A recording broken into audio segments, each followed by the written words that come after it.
ગણેશ, કેમ છો વિદ્યાર્થી મિત્રો? મજામાં? આજે આપણે ગણિત વિષયમાં પ્રકરણ 3 ભોપાલનો પ્રવાસ ભણીશું. તો પાઠ પ્રકરણ 3 માં આપણે 2 ભાગ જોયા. હવે ભાગ 3. તો એમાં શું શું જોયું?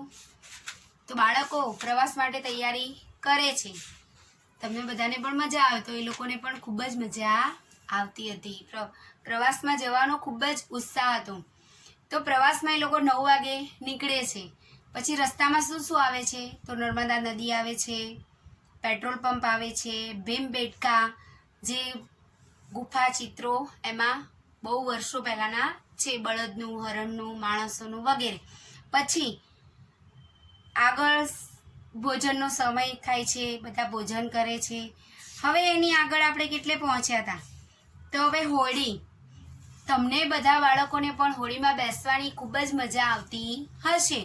તો આ જ રીતે અહીંયા પણ બાળકોને હોળીમાં બેસવાની ખૂબ જ મજા માણવી છે. તો અહીંયા જુદી જુદી હોળી આવે છે. જુદી જુદી હોળીનો ભાવ પણ લખેલો છે. તો એમાં અલગ અલગ હોળી છે. ડબલ ડેકર છે, પેડલ બોટ છે, મોટર બોટ છે, હલેસાવાળી હોળી છે. તો અલગ અલગ અંદર કિંમત આપેલી છે. જ્યારે પણ આ રીતે વિડીયો ચાલતો હોય ત્યારે તમારે બધાએ પાઠ્યપુસ્તક ખુલ્લું રાખવાનું, તો તમને ખ્યાલ આવે કે અંદર શું છે અને કોષ્ટકમાં કઈ રીતે સમય કિંમત આપેલી છે. તો ડબલ ડેકરમાં દર 30 રૂપિયા છે અને સમય છે 45 મિનિટ. પેડલ બોટમાં 15 રૂપિયા છે અને સમય છે 30 મિનિટ. પછી મોટર બોટમાં 25 રૂપિયા છે અને સમય છે 20 મિનિટ. હવે હલેસાવાળી બોટમાં 15 રૂપિયા છે અને સમય છે 45 મિનિટ. તો ચલો, તો બધા અલગ અલગ બાળકો અલગ અલગ હોડીમાં બેસવાની વાત કરી રહ્યા છે. કોઈ મોટર બોટમાં બેસવા માટે તૈયાર છે, કોઈ ડબલ ડેકરમાં, કોઈ પેડલ બોટમાં, તો કોઈ હલેસાવાળી હોડીમાં. તો એમાં પ્રશ્ન છે, ઇન્દ્રા અને ભાનુ તો બંને જણા મોટર બોટ અને હલેસાવાળી હોડીમાં ગયા. તો બંનેના મળીને કુલ કેટલા રૂપિયા થયા અથવા ચૂકવ્યા હશે? તો જુઓ, પહેલા છે મોટર બોટ. તો મોટર બોટની ટિકિટની કિંમત કેટલી છે? 1. મોટર બોટની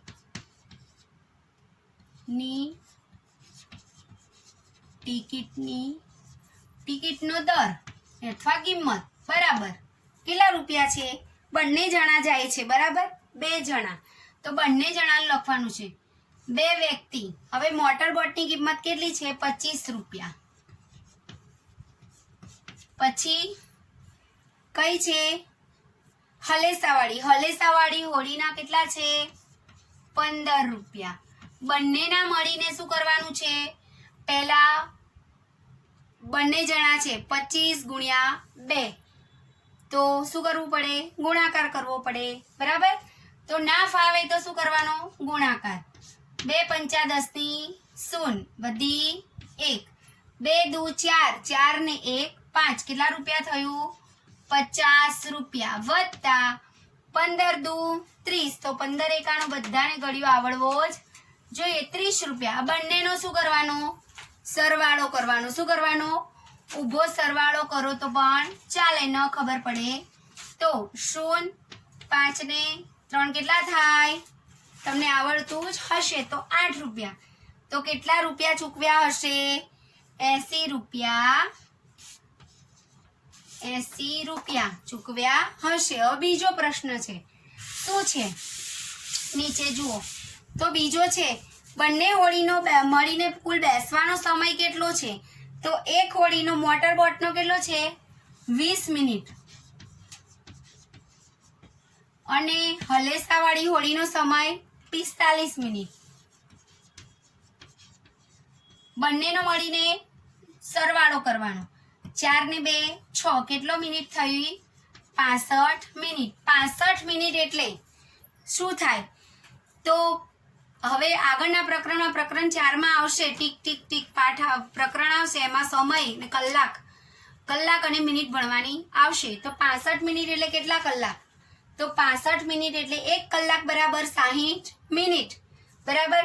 તો કેટલું થાય? 1 કલાક અને 5 મિનિટનો સમય બરાબર. હવે આગળ બીજો શું છે? તો બીજામાં બાળકોની એક ટુકડી ડબલ ડેકર હોડીમાં ગઈ અને તેમણે કુલ 450 રૂપિયા ચૂકવ્યા. તો કુલ કેટલા બાળકો હોડીમાં બેઠા? હવે કે બાળકો શોધવાની છે, બાળકોની સંખ્યા શોધવાની છે બરાબર. હવે ડબલ ડેકર હોડી પર ગયેલ બાળકોની સંખ્યા, તો સંખ્યા કેટલી છે? 15 રૂપિયા 15 કેટલી છે બાળકોની સંખ્યા? સોરી, શું છે? ડબલ ડેકર હોડી પર ગયેલ બાળકોની સંખ્યા આપણે શોધવાની છે બરાબર. તો કુલ ચૂકવેલ કિંમત કેટલી કિંમત છે? કુલ 450 રૂપિયા. હવે જુઓ, ડબલ ડેકરની ટિકિટની કિંમત કેટલી છે? તો 15 રૂપિયા છે. કેટલી છે? 15 રૂપિયા. હવે શું કરવું પડે? બાળકોની કિંમત આપણે શોધવી છે. તો શું કરવું પડે? હંમેશા કંઈ બી આવી રીતે શોધવાનું આવે તો શું કરવું પડે? ભાગાકાર કરવો પડે. તો 450 ભાગ્યા કેટલા કરવાના? કેટલા આવે? 450 ભાગ્યા ઉભા રહો. ડબલ ડેકરની કિંમત કેટલી છે? 30 રૂપિયા છે. સોરી 30. તો 30 વડે શું કરવાનું? ભાગાકાર કરવાનો. હવે ના આવડે 30 એકાનો ઘડિયો તો શું કરવાનું? 30 ગુણ્યા 1, 30 ગુણ્યા 2, 30 ગુણ્યા 3. આ રીતે ગુણાકાર કરીને જવાબ મેળવી શકીએ છીએ. હવે 30 એકાનો ઘડિયો બોલવાનો. 30 એકાનો એટલે કે 3 એકાનો ઘડિયો આવડે તો 30 એકાનો આવડે બરાબર. હવે 30 એકા 30. આમાં જુઓ, શૂન્ય ગુણાકારમાં શું આવે? શૂન્ય શૂન્ય. 3 એકા 3. તો શું આવે? 45 થી નાના એની અને મોટા એની થવું જોઈએ બરાબર. 30 એકા 30. 30 દુ. હવે 2 શૂન્ય શૂન્ય. 3 દુ 6. તો 45 60 કરતા કેવા થઈ ગયા? મોટા. 60 મોટા થઈ ગયા અને 45 નાના થઈ ગયા. એટલે પહેલા શું આવે? 30 એકા 30. અહીંયા 5 ના 5. 4 માંથી 3 જાય તો 1. શૂન્ય ક્યાં? નીચે ઉતારવાની. હવે ચલો જુઓ, 30 શૂન્ય. 3 તરી 9. આમ પણ આવે નહીં. હવે યાદ કરવાનું, 3 ચોક કેટલા થાય? 12. તો એક શૂન્ય ઉમેરીએ એટલે કેટલા થાય? 120. 3 પંચા 15 એટલે કેટલા થયા? 150. કેટલા બાળકો થયા કુલ? 15 બાળકો થયા. કેટલા થયા? 15 બાળકો બરાબર. ચલો હવે આગળ. આગળ છે જુઓ, કઈ હોડી 1 કલાકમાં 2 ફેરા ફરે છે? તો કઈ હોડી આવે?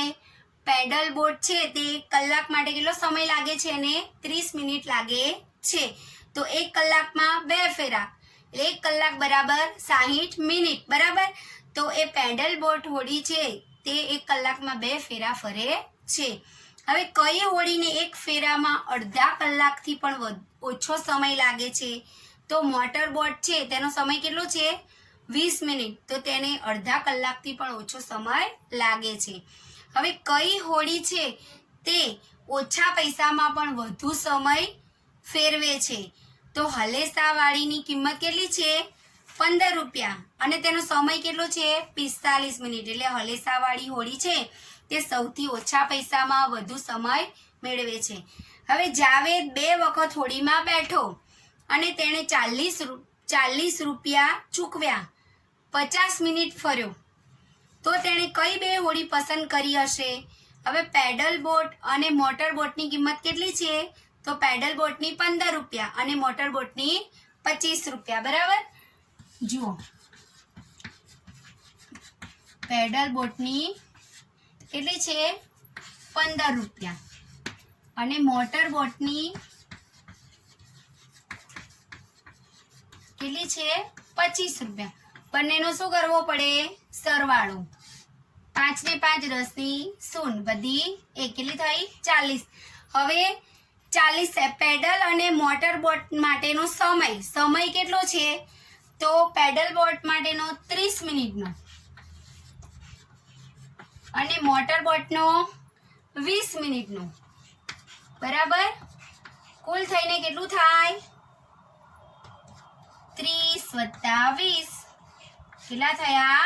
50. કેટલા થયું? 50 મિનિટ. બરાબર. આટલે સુધી તમને સમજણ પડી હશે. ચલો હવે આગળ. તો બાળકોએ આ રીતે જુદી જુદી હોડીમાં બેસીને મજા માણી. હવે જુઓ, તેઓ હોશંગાબાદ ખાલી જગ્યા વાગે પહોંચ્યા, તો આશરે તેઓ 6 વાગે પહોંચ્યા હશે. હવે જુઓ, તમે પણ કોઈ દિવસ શાળાના પ્રવાસે ગયા છો? હા. અને કેટલા બાળકો ગયા હતા? તેમનો દર કેટલો હતો? કેટલે દૂર સુધી જ ગયા હતા? આ બધા પ્રશ્નો છે. હવે એમાં મહાવરો છે. જુઓ, આ 4 ખૂબ ગુફા ચિત્રો છે. સૌથી જૂના ઉપર નિશાની કરો. તો શું આવે? સૌથી જૂનું 8500 વર્ષ, એટલે કે 8500 વર્ષ જૂના. હવે એક બસમાં 48 બાળકો સમાય છે. 3 બસમાં આશરે કેટલા બાળકો સમાઈ શકે? હવે બાળકોની આપણે શોધવાનું છે. તો 48 ભાગ્યા 3. હવે 3 એકા 3. 4 માંથી 3 જાય તો 1. ઉપરથી ઉતાર્યા 18. કેટલા થાય?